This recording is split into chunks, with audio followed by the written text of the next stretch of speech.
ایک درویش کا قصہ۔ ملک شام کے ایک غار میں ایک درویش ہر وقت عبادت الہی میں مشغول رہتا تھا۔ اس کا نام خدا دوست تھا۔ وہ دنیا کے جھگڑوں جھمیلوں سے اسے کوئی سروکارہ نہ تھا، اور اس کی قناعت اور بے نیازی کو دیکھ کر کبھی لوگ اس کی عزت کرتے تھے اور عقیدت کے پھول اس کے قدموں پر نچھاور کرتے تھے۔ اس علاقے کا حاکم بڑا ظالم اور مردم آزار تھا، اور لوگ اس سے بڑی نفرت کرتے تھے۔ یہ حاکم بھی کبھی کبھی خدا دوست کی زیارت کے لیے جاتا تھا، لیکن وہ مرد خدا کبھی آنکھ اٹھا کر بھی اس کی طرف نہ دیکھتا تھا۔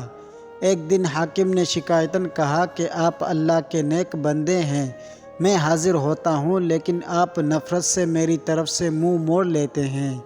مانا کہ میں ملک کا بادشاہ نہیں ہوں، لیکن عزت میں کسی درویش سے کم تو نہیں ہوں۔ میں یہ نہیں کہتا کہ آپ مجھ سے کوئی امتیازی سلوک کریں، میں اتنی توقع ضرور رکھتا ہوں کہ آپ عام لوگوں جیسا سلوک میرے ساتھ کریں۔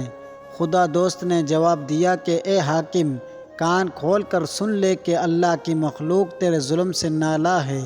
اگر تو اللہ کے بندوں کا دشمن ہے تو میں تیرا دوست کیسے بن سکتا ہوں؟ اور اگر میری تیری دوستی کی کوئی راہ نکل بھی آئے تو اس کا کیا علاج کہ خدا تجھے دشمن سمجھتا ہے؟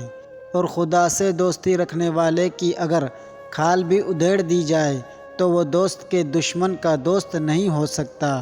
یہاں سے چلا جا اور احسان اور رقم پر کمر باندھ تاکہ خلق خدا تیرے حق میں دعا کرے۔